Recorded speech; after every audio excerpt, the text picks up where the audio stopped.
اور ان کے دوست احباب سرپرست یہ جو بھی ہیں فلسطینی مسلمانوں کے ساتھ کیا کر رہے ہیں، جو بھی کچھ کر رہے ہیں وہ کسی کو نظر ہی نہیں آتا. کیا مطلب؟ یہ ہم ڈسکس کر چکے ہیں. ساری دنیا والے ان کی طرح مذہبی اندھے جو ہوئے تھے. جو مذہبی اندھے ہیں ان کو کیا نظر آنا؟ ٹی وی پہ دکھا رہے ہیں، سوشل میڈیا میں آ رہا، اخبارات میں آ رہا، جو ظلم و ستم ہو رہا ہے. لیکن ہماری نظر ہو تو ہم دیکھیں نا، سوچے سمجھے. یہ وہ باتیں تھیں جب آپ نے یہ بات فرمائی تھی. اس وقت ایک بھی مسلمانوں کا ملک آزاد نہیں تھا. آج بقول ہمارے زر خرید لیڈروں کے کہ جی مسلمانوں کے 57 ملک ہیں. There are 57 Muslim countries. بہت اعلیٰ بات ہے. 57 کنٹریز ہیں تو ان سب کو اگر اکٹھا کر لیا جائے تو کوئی راکھ کا ڈیر بنے گا؟ یہ تو ہے ہی کچھ نہیں. پھر آپ کے کلام کے بارے میں یہ جو فرمایا جاتا کہ ہر جو شعر ہے اگر غور سے سمجھے، جس طرح کے پروفیسر یوسف سلیم چشتی صاحب نے حضرت علامہ کی ہر فارسی کتاب اور اردو کتاب کے بارے میں بہت بڑی بڑی کتابیں شرح کے طور پہ لکھی، سمجھ کے لکھی ہے نا. کوئی ایسا شعر نہیں جس کا تعلق کسی نہ کسی طرح سے قرآن کی کسی آیت سے ماخوذ کیا گیا ہو، تعلق نہ ہو کسی نہ کسی آیت. اب اگر قرآن میں تو ہر چیز موجود ہے.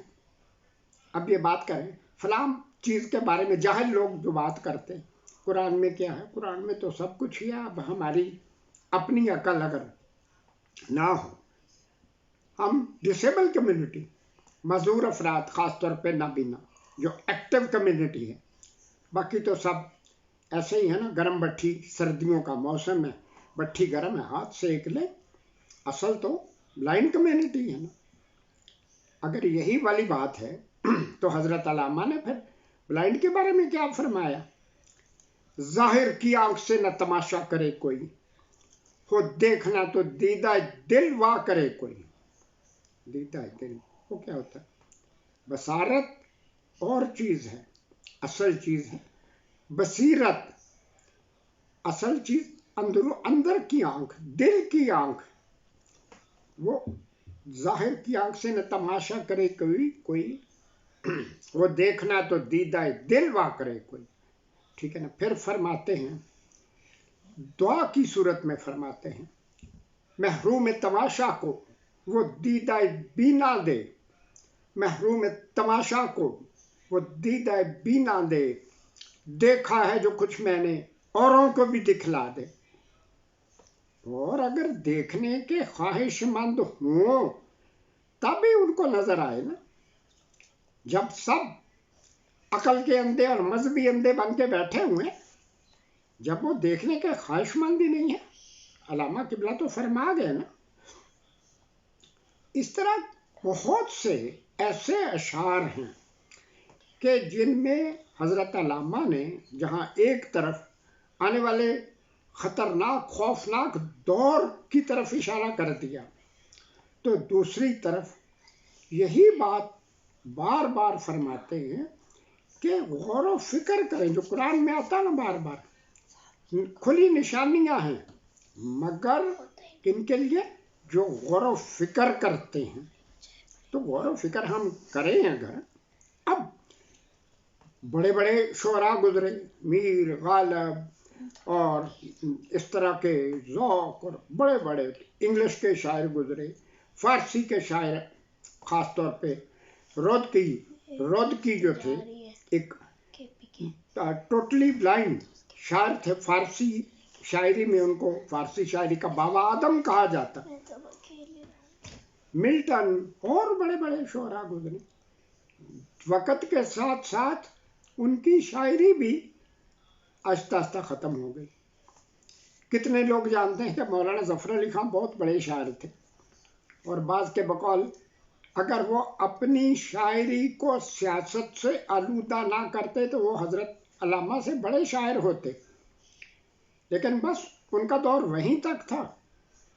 حالات بدلے تو مولانا ظفر علی خان بھی ختم ہو گئے اور ان کی شاعری بھی ختم۔ کتنے کو لوگوں کو یاد ہے وہ کیا شاعری کرتے تھے، کس طرح کی شاعری؟ اس دور میں لوگ انتظار میں رہتے تھے کہ مولانا ظفر علی کا کوئی کلام آئے، کوئی ان کی تحریر آئے تو پڑھیں تو کیا ہوتا ہے۔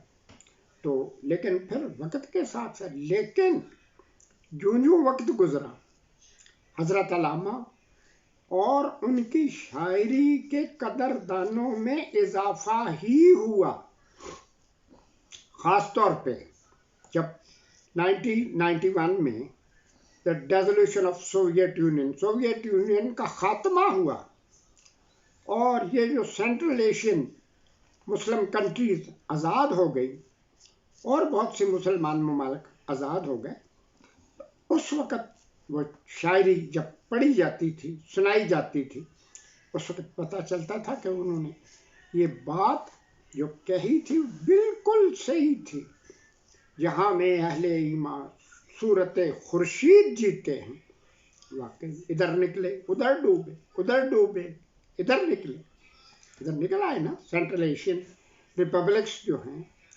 تو بات یہ ہے اب خودی ان کا نظریہ خودی، ہر بندے نے اپنے اپنے لیول کے مطابق اس کی تشریح یا توہین بھی کی، بعض نے تشریح تو کی، لیکن آج تک یہ معاملات چلتے رہے۔ لاتعداد لوگوں نے اقبالیات میں پی ایچ ڈی کر لی، اقبالیات کے اوپر مضامین لکھے، کتابیں لکھی۔ یہ کام ہمیشہ چلتا رہے گا۔ حالات جیسے بھی تبدیل ہوں گے، علامہ اقبال کی شاعری کو کبھی بھی زوال نہیں آئے گا۔ ابھی تو سفر عروج کا آغاز ہے۔ جب دنیا آگے چل کے دیکھے گی نا کہ کیا ہو رہا ہے، تو پھر ہمیں اندازہ ہوگا کہ وہ واقعی حضرت علامہ نے جو فرما دیا تھا نا کہ مجھے کوئی نہ تو شاعر بننے کا شوق ہے، نہ شاعری کرنا چاہ رہا تھا، یہ تو کچھ مخصوص میرے مقاصد ہیں، اس لیے میں نے شاعری کا ذریعہ استعمال کیا۔ اور یہ جو اہم بات ہے کہ انہوں نے ہر طبقہ زندگی کے بارے میں، جو بھی انسان جس طبقہ سے بھی تعلق رکھتے ہیں، کچھ نہ کچھ ضرور فرمایا۔ اس وقت یہ مزدوروں کا انقلاب آیا، پوری دنیا میں کمیونزم، سوشلزم پھیلنا شروع ہوا۔ یہ تو ایک ایسا موضوع ہے، میں یہ سمجھتا ہوں کہ اگر مجھے بھی کہا جائے، آپ لوگ تو بہت ماشاءاللہ ٹیلنٹڈ لوگ ہیں، واضح آپ کے وسائل زیادہ ہیں، مجھے بھی اگر کہا جائے تو میں تو ساری عمر حضرت علامہ پہ بات کر سکتا ہوں، اتنا کچھ ہے ان کی شاعری میں۔ تو بہرحال اب یہ تھوڑی سی بات ہو گئی، بہت مختصر سی بات ہوئی۔ اللہ تعالیٰ ہمیں توفیق دے کہ ہم ان کے کلام کو پڑھے نہیں، مراسیوں کی طرح گائے نہیں ریڈیو ٹی وی پہ بیٹھ کے، ان کے کلام کو سمجھنے کی کوشش کریں کہ وہ کیا کہنا چاہتے تھے، یا پھر قدرت ان کے کلام کے ذریعے ہم تک کیا پیغام پہنچانا چاہ رہی تھی۔ مجھے ابھی تک یاد ہے کہ آپ نے اصل جو شاعری ہے وہ تو فارسی میں ہے نا، 20,000 اشعار فارسی میں کہے، 5,000 اردو میں کہے، فارسی میں جتنی کتابیں لکھی، اسرار خودی، رموز بے خودی اور یہ ساری کتابیں، زبور عجم وغیرہ، تو یہ سب کچھ، اور اسی طرح سے اردو بھی۔ تو اگر ہم نے علامہ اقبال کے اشعار کو سمجھنا ہے تو پہلے خود سمجھے، یہ نہیں کہ چند اشعار یاد کر لیے۔ وہ کوئی اس طرح سے مراسی ٹائپ لوگ بیٹھتے ہیں، وہ ڈراموں میں بھی یہی شعر بول رہے ہیں، عام شغل میلہ شادیوں کے پروگرام ہو رہے ہیں، وہاں بھی علامہ اقبال کے اشعار کو الٹا سیدھا مار رہے ہیں۔ ہمارے علماء کرام بھی حوالہ دیتے، یعنی وہ ایک ایسی شخصیت ہستی اللہ نے پیدا کی تھی، چھوٹے سے چھوٹا، معمولی سے معمولی، بڑے سے بڑا، پرائم منسٹر، پریزیڈنٹ، کوئی کچھ بھی ہو، وہ اپنے لیے باعث سعادت سمجھے گا کہ میں اپنی تقریر میں، اپنے خطاب میں 2-4 اشعار حضرت علامہ کے جو ہیں وہ بھی کوٹ کر دوں۔ تو بہرحال بات ہوئی، انشاءاللہ اللہ ہمیں دوبارہ موقع دے گا، ہم سب کوشش کریں گے کہ اللہ کی دی ہوئی اس عظیم الشان نعمت کی قدر کریں۔ قدر تب کریں گے جب اس کو سمجھیں گے۔ یہ کوئی میر تقی میر یا میر زرد اس طرح کی کوئی چیز نہیں ہے۔ حضرت علامہ جس طرح انشاءاللہ قیامت تک قرآن میں رہنا ہے، اسی طرح قیامت تک حضرت علامہ کی شاعری میں رہنا ہے۔ لوگ آتے رہیں گے، نئے سے نئے گوشوں کی نقاب کشائی کرتے رہیں گے۔ آمین یا رب العالمین۔ ربنا تقبل منا انک انت السمیع العلیم، وصلی اللہ تعالی علی خیر خلقہ ونور عرشہ واہل بیتہ اجمعین برحمتک یا ارحم الراحمین۔ والسلام۔ حضرت علامہ